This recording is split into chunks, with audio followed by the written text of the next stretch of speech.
As I said in the truck tour video, guys, we are going on a road trip today, and I'm bringing you guys along, so it should be a damn good one. Alright, so we're a little bit early, which is good. Early is better than later. I'm going to run in and use the restroom here. We are in Brainerd, Pine Square here. And, yeah, we're going to wait for it to show up here. Alright, as you can see in the back, we got what we came for. I felt like a damn infidel, though, trying to do these toe straps. I keep calling them toe straps. Ratchet straps. So I'm going to have to stop a few times to really make sure that I actually got it. Last thing I want is to lose this damn thing out of the back of this truck. This damn monster truck. I'd definitely be the end of this sled already. We will pull over. I'll get you guys a better look. I'm going to stop at the next gas station, gas up a little bit, and I will show you guys what we got. Alright. So it's starting to get dark on me. I'm stopping a little early here, but I want to kind of show you guys before it gets too dark what we are looking at here. It'd be kind of tough to see it in the back of the truck here, and I'm sure it's a little windy. Sorry about that, guys.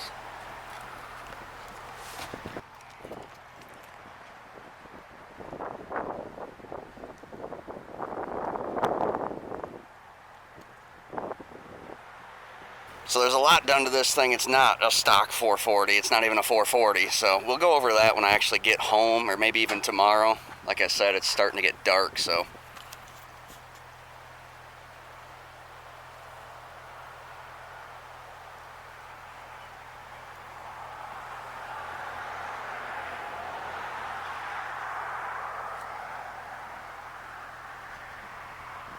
But we got to get back on the road here, guys. It's going to start getting dark. I haven't even driven this truck at night here yet. I'm still getting the hang of even driving it during the damn day.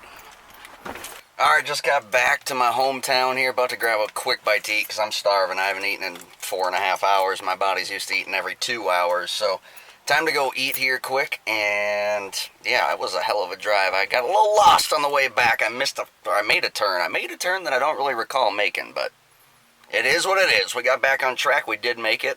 And, well, let's see how the old sled made it.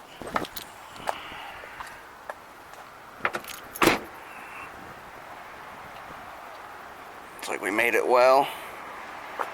No bend on the tailgate. Bending on the tailgate is what I was a little worried of, so. Alright, we'll catch up with you guys in a bit.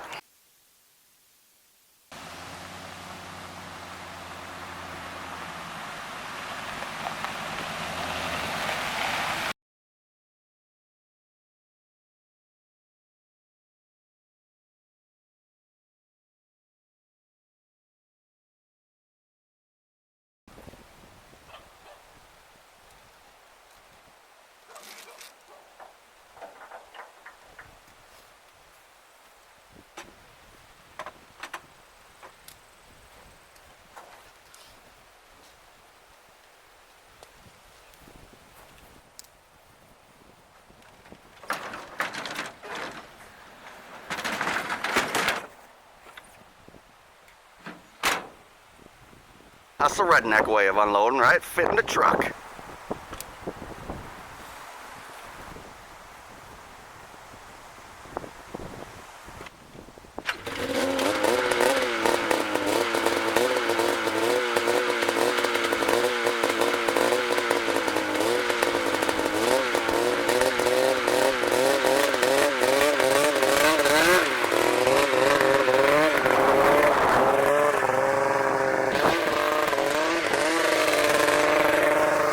Alright, homies and homettes, so we did get it off the truck in the redneck fashion, and it's a little windy out here, so I'm just going to bring you through a little walk around. I'm not going to try to talk out here in the wind. This camera's just not meant for it.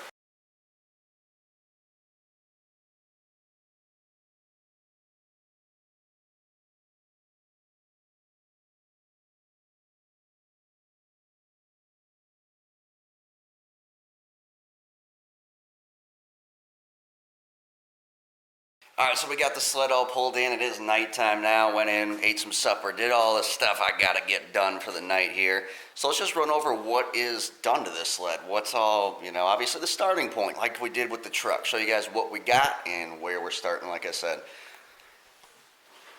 So off the bat, it's a 2003 Polaris Pro-X. It is the 440 model, but it is not a 440 engine. It's been replaced. It has a Polaris 600cc engine in it. In the engine, there is a few things done to it, like Holtzman. A couple of the things are kind of over my head on all reality. So I'm not going to act like I know exactly what's going on until I do really figure out what's going on under there. But what I do know are some of the aesthetic things. We do have C&A Pro skis, Walker Evans suspension up front and in the rear, the shorty seat. It is oil injected, it is liquid cooled. Obviously you can see the chrome Cobra windshield and the Cerebus hand guards there. It's definitely a 6-inch handlebar riser on it. It does have the clear tank, it was a race sled.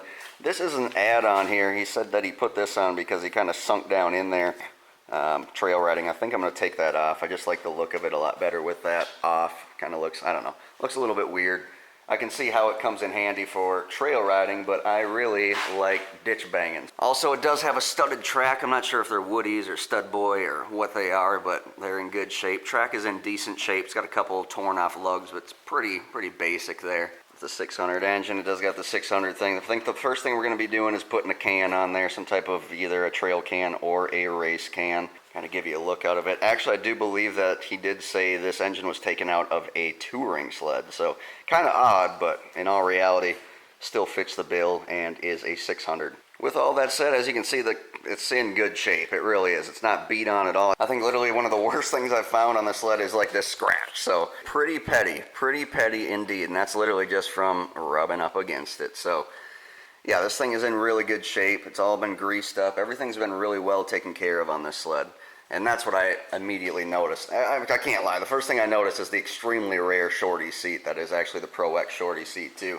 I mean, these things are so rare that you got people that are trying to do like the Dragon seat and the Boss seat and all that, and like spending a lot of time to make them fit because they want that look. Like I said, it really kind of pulls away from the look having that thing on there. So I am going to take that off. I stand up most of the time anyways on these dang things. Now my last sled was a 2001 Arctic Cat Snow Pro. It was the 440 model.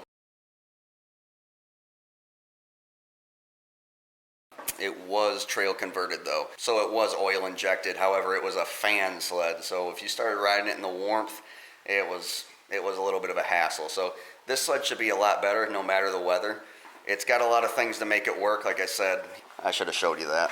Pop the hood again here. Everything is pretty well laid out here on the duct tape, and obviously these are the ratios here. So I got a lot of the things to just kind of look through on this dang thing, but all in all, it's a nice sled. I got a good deal on it.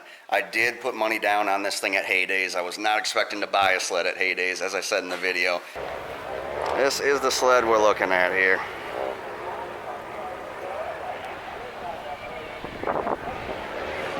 I was looking at a few different models, and this is definitely the oldest of the model I was willing to buy. I needed a race sled. I needed a race sled if I was going to buy a snowmobile because I like to jump and I don't like to break my suspension immediately. I don't like to have to deal with all that crap, and you know, obviously I like the weight of these sleds too. Everything is different. You can't go out and get an edge chassis and expect it to be the Pro-X.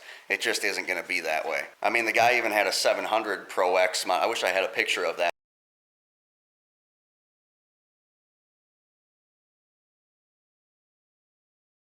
And he said it was completely different. The other models I was looking at were the Snow Pro on the F chassis, so the Firecat chassis. I was also looking at an MXZX on the Rev chassis, and an IQR, Polaris IQR. I could not find an IQR for under 3,500 bucks. I found one, I shouldn't lie. He was gonna deliver it to Haydays. Obviously that was the best deal I found, but it did have it needed some things. Biggest thing was it had a trail tank on it, and there was big cracks on the side here that needed to be welded up on the rear tunnel on both sides because of the trail tank. This guy buys like a new sled every year, every other year, so he just pretty much said he wanted it gone. He wasn't gonna ride it either way. Obviously that thing sold the first day he had it on, and that was locally. He was out of like Green Bay, so he was quite a drive from me. So the only way I was gonna get my hands on that was if I basically drove like 300 miles, which just was not gonna happen. I don't have the time or the effort to do that, and I didn't even have a truck at the time. Really what it came down to is I seen this thing at Haydays. It has everything that I wanted on the Pro-X chassis. It was the one of 4 models, like I said, I already told you the other 3, that I was willing to buy. And obviously the price was right on it. He lowered it down enough for me to be in the price range that I was looking for, and it really didn't make sense to go search for the other models because they'd be another $1,000 on top of that, at least in good working order up to par of what this one was. So long story short, this is what we got. I'm definitely waiting for winter now. The old Farmer's Almanac says it's going to be a warm winter and not a lot of snow, and the Farmer's Almanac, yes, the Farmer's Almanac says that it's going to be teeth chattering and abnormal amounts of snow. So you know which one I hope is right. With that said, guys, I appreciate you tuning into these videos. I appreciate you sharing them, liking, commenting, subscribing, doing what you're doing to help this channel grow. As you know, YouTube does not really support new content creators as of the last year or two. They fight them, actually, in all reality. And they make you get to a certain point before you even can add ads onto your videos. It used to be way less than like a tenth of what you need right now. And unfortunately, it's very difficult now. And the other really big issue is if you do not have ads on your videos, they don't really show up in the recommended. And that's really where we have the issue. So we need all the help you guys are willing to put in there. Sharing the videos is a major thing. Obviously, subscribing and watching the videos through is another major thing. So appreciate you guys, whatever you're doing out there. As always, I hope you all stay happy, stay positive, and we'll definitely speak to you next time.